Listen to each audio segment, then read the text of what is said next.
9:11, Tito Villegas, no es políticamente inconveniente. Estás escuchando al gobernador electo decir no hagas cosas buenas que parezcan malas, no tiene un peso ahí específico que deben de revisar los diputados, no pone en riesgo la transición de gobierno, aparentemente va tersa, pero que se podría complicar si se aprueba tal cual esta iniciativa del Poder Judicial.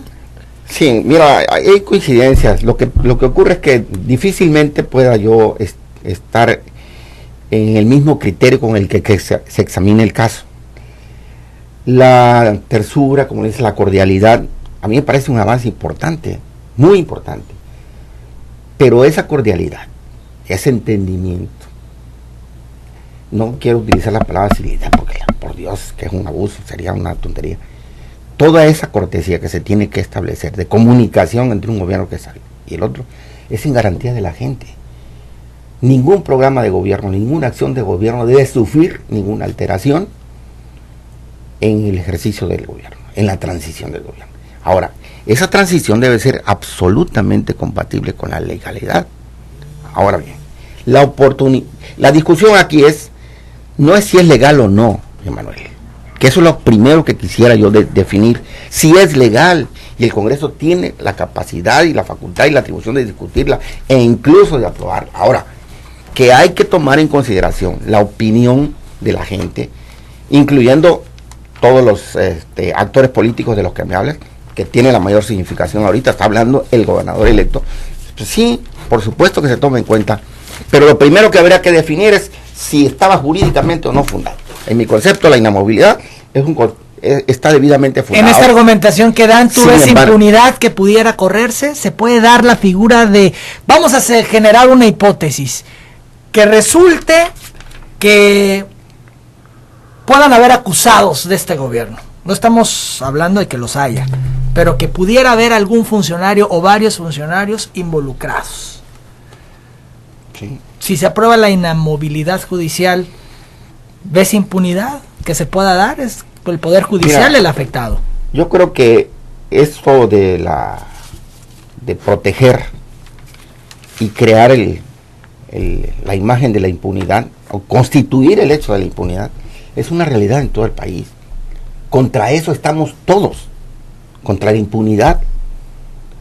Y el sustento de las modificaciones, de las reformas, de las grandes reformas al país, en materia política, toman nota de la necesidad de desterrar la simulación, el cinismo, la impunidad y la desviación en el ejercicio de las funciones públicas, y retomar en toda su dimensión el concepto de rendición de cuentas o de transparencia, la explicación que la sociedad debe darse de cada acto de gobierno, independientemente de cuál de los tres poderes se genere. Un poder judicial a modo, en otras palabras. Ahora, refería yo a esto por lo siguiente: podía suceder, ¿por qué no? No podemos decir que no, pero la inamovilidad en este momento existe, y interrumpí la secuencia del tema porque me iba yo a detener en que los magistrados tienen un periodo de vigencia de 8 años como magistrados propietarios, titulares o numerarios, y deben de ser ratificados para que adquieran esa inamovilidad por el Congreso del Estado. Por eso que yo no localizo en dónde está la parte relativa a construir un muro de impunidad. Podría yo entenderlo en los términos que a continuación te voy a exponer. Hay una propuesta de modificación al proceso de ratificación de los magistrados. ¿En qué sentido? Que si no se pronuncia el Congreso en el término que la ley establece para ratificar, porque al final de cuentas la atribución de ratificar o no a un magistrado le atañe al Congreso, le corresponde al Congreso. O sea, el Congreso es el que tiene la última palabra para decidir sobre la continuidad o no de un magistrado. ¿Cómo se puede dar esa ratificación? Estaba yo comentando de que con un lapso, creo que es de 6 meses con anterioridad a la fecha en que va a culminar su periodo constitucional del magistrado, en el tribunal, el Consejo de la Judicatura tendría que integrar un expediente donde existiera la evaluación, donde constara la evaluación del buen desempeño del magistrado en cumplimiento de los preceptos constitucionales de imparcialidad, de administración expedita, de honradez. Y a partir de ese momento tendría que enviárselo al Congreso para que el Congreso, insisto, en este momento, de acuerdo con la ley vigente, ratificara. Entonces, ¿para qué lo meten? ¿Para qué meten la figura de inamovilidad? Es que habría que darle participación a ellos. No, es que existe la inamovilidad. Esa es una inamovilidad. Si el Congreso ratifica, Manuel, resulta inamovible el magistrado. No por consecuencia de estas modificaciones que están proponiendo. ¿Por qué la figura en estos momentos? No. Si ya hay una figura que sí, así se es. está dando. Yo así lo he visto. La parte que me llamó, porque ayer apenas hablamos para hablar del tema y yo estaba en otro aspecto de la ley, me detuve en esta parte y advertí que una modalidad que se propone, que es la que tenemos que discutir, consiste en prescindir de la ratificación del Congreso, de la ratificación del Congreso para que el magistrado adquiera esa inamovilidad. O sea, si se aprueba esta inamovilidad judicial, ya no tendría que ratificar el Congreso, ¿eso es lo que me dices? Así está más o menos propuesta, en esos términos está, en el sentido de que si dentro del lapso que la ley establece, para que se integre el expediente, pero es que no está debidamente reglamentado, eso habría que comprenderlo, y el Congreso no se pronuncia sobre su ratificación, insisto, en este momento, de acuerdo con la ley vigente, es al Congreso al que le corresponde la ratificación de los magistrados para que adquieran la categoría que dice la propia ley de Tabasco de inamovilidad. ¿En esta modalidad que proponen en la ley? Bueno, en varias cosas no estoy de acuerdo, pero... ¿En qué no estás de acuerdo? Dinos en torno a esta ley. Particularmente, pues es una propuesta de reforma. Lo que ocurre es que no es muy cómodo, no es, incluso hasta me reprobaría yo, pero bueno, pues tengo que contestar, tocar este tema que es interno en este momento, sobre el criterio que tenga que seguir la discusión del proceso legislativo. Inicialmente, yo, independientemente del caso Tabasco, insisto en la concurrencia de los tres poderes en determinados aspectos, como existe en la Federación, donde el presidente participa en la integración de los ministros de la Suprema Corte de Justicia. No estaría yo nunca de acuerdo en que el Congreso no participara ni en el nombramiento ni en la ratificación. Debe seguir participando el Congreso para todo aspecto. Y no debe, en mi concepto, bajo alguna consideración, suponer que legalmente, si el Congreso no se pronuncia, se tenga por ratificado. Yo creo que la ratificación de un magistrado implica el reconocimiento de su eficacia, de su desempeño, de su honorabilidad, del respeto de la ley, la objetividad, la ética que se tiene que reclamar constantemente, y eso solamente se puede dar mediante una evaluación y tiene que examinarse. Entonces, no ¿tú estás de acuerdo en que ya no necesita el Congreso ratificar a los magistrados? No, yo estoy al revés. Yo estoy de acuerdo que debe ser ratificado por el Congreso. Por eso. Así es. Que el Congreso tenga la última palabra. Por supuesto. Así está. Incluso... a como está actualmente. Sí, yo creo que aquí la discusión... Entonces, esa sería una primera crítica de tu parte a esta iniciativa. Así es. Pero independientemente de que sea o no, en cualquier estado de la República o en la Federación, donde se suprima la participación de los poderes, por eso hablaba yo de que el pueblo ejerce soberanía por conducto de los poderes. Ahí está la representación en cada uno de ellos del pueblo. Deben todos participar en este aspecto. ¿En qué más no estás de acuerdo en la iniciativa? Pues es que no he avanzado en el estudio. Digo, tendría yo que... te podría responder, pero con alguna irresponsabilidad yo te pediría que me comprometo a venir a platicar contigo, incluso con otros invitados. ¿Cuál es el ánimo de la fracción, Tito?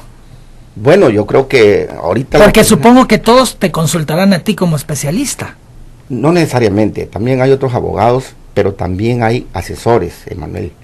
Y yo no hago las veces de abogado, yo soy un diputado. Pero eres abogado. Sí, por supuesto. Eres abogado y eres diputado, sí, tampoco te puedes desprender de la parte política. Bueno, ahorita la tocamos. Entonces, insisto, dos cosas. Uno, la inamovilidad no es un asunto nuevo. No está inserto como una modalidad en esta ley. Existe. Y existe la inamovilidad a partir de la ratificación del magistrado por parte del Congreso. Por eso, ¿para qué incluirla si existe? Bueno, esa es una pregunta que yo he insistido. Porque se propone una nueva ley, o sea, no es una reforma de algunos artículos. Si se propusiera una reforma a la ley orgánica del Poder Judicial, yo no quiero intervenir más en esto porque sería tanto como estar involucrándome en cosas que son de competencia de otro país. Estoy hablando como diputado. Entonces, el respeto institucional de la autonomía de los poderes, yo tendría que guardar algunas distancias con relación a eso. Pero yo pienso que si se propusiera reformas a diversos artículos, como ha ocurrido también, donde dejas algunos artículos tal y como estaban, y otros se proponen en su reforma, pudiera ser que se quedaran temas que no sean del conocimiento del Congreso.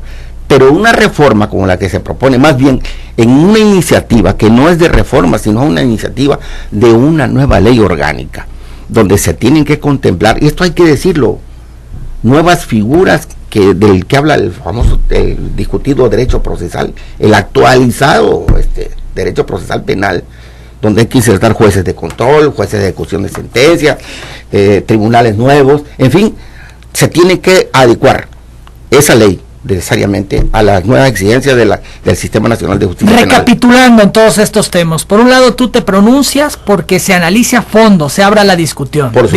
Así es. No tienes idea si puede o no dar tiempo para que esta discusión derive en una aprobación o un rechazo. Así es.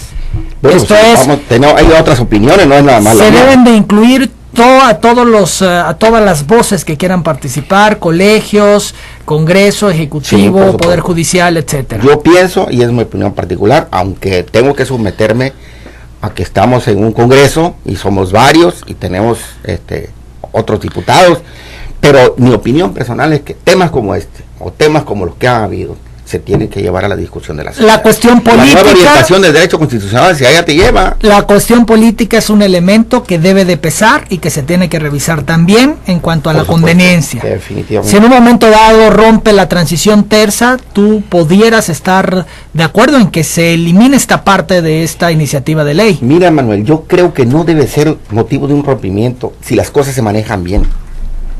Porque no veo por qué razón el examinar el contenido de una iniciativa de una nueva ley tenga que dar motivos a un rompimiento o a que el sistema el método de comunicación pueda seguirse manteniendo.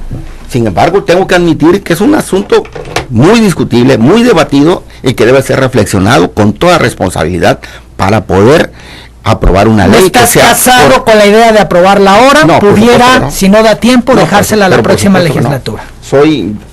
Yo siempre me he manifestado, como otros diputados también, en contra de la premura, de la precipitación. Yo te precuestionaba, ¿por qué la prisa? Sí. ¿Por qué la prisa cuando todavía hay tiempo? Estamos hablando del 2016, que fenencen los tiempos para hacer las adecuaciones. Mira, todavía hay tiempo, puede hacerse en el 2013, puede hacerse en la siguiente legislatura sin ningún problema. Y estamos estancados en un conflicto, digamos, que se ha generado por suspicacias cuando hay interpretación de que esta ley, si se aprueba tal cual, lo que busca es impunidad para quienes terminan esta administración. ¿Te parece que vayamos a la pausa y regresando vamos a hablar con la diputada Lorena Burregar, que quiere participar en este debate? Volvemos.